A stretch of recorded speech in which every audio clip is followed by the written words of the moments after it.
Okay, everybody, here's some FYI. I got out of the trucking industry several years ago, so I've been away from. I had worked on these C-13s. They had come out before I got out of the power system division. However, I ain't worked on them as much as a lot of the guys that's still in the game. So what we had here was the engine would start when you fired it up and it would die. And you could fire it right back up and it'd stay running. Well, that is a telltale sign of a timing sensor. It would throw a timing fault code. So we pulled the sensor out, looking at it. I don't have the sensor here. I think we threw it away. But if you look at the end of the sensor, and something had struck it, had made a groove down it. Okay.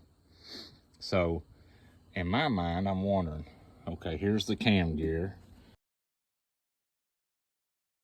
Here's the sensor reading off an exciter wheel on the back of the cam gear. It's made into the gear.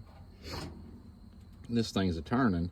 How did that cam gear walk back and strike that timing sensor, the cam sensor? Okay, so then I got in touch with a friend of mine, John. And he said, yes, he had seen that before. It isn't the cams walking backwards.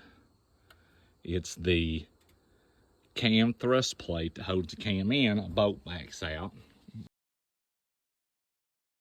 breaks off, gets hung up in the back side and the exciter wheel. Then every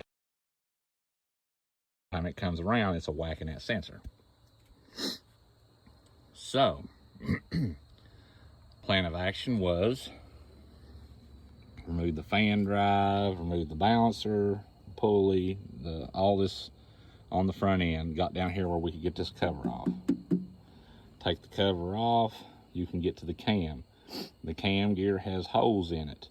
You can get to the thrust plate bolts through the hose. So then we, luckily, where the one had backed out and broke off, it was wedged in the gear, and we took a screwdriver and come in this way and popped it out. Then we went through and we replaced all the bolts. You could reach through and get them. And the one that was broke off, luckily I could get my finger and just take and twist him right out. Luckily it wasn't Loctited, so we didn't have to drill.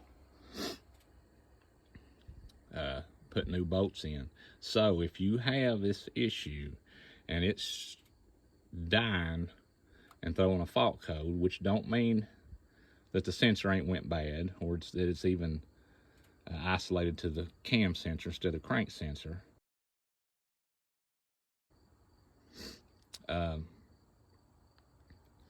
If you run into this, pull your sensor out. It's right in there. One bolt holds it in. Unplug it, and one bolt. Take it out. See if something struck it.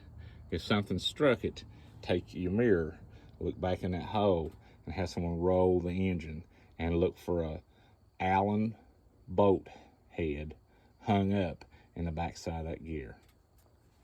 FYI.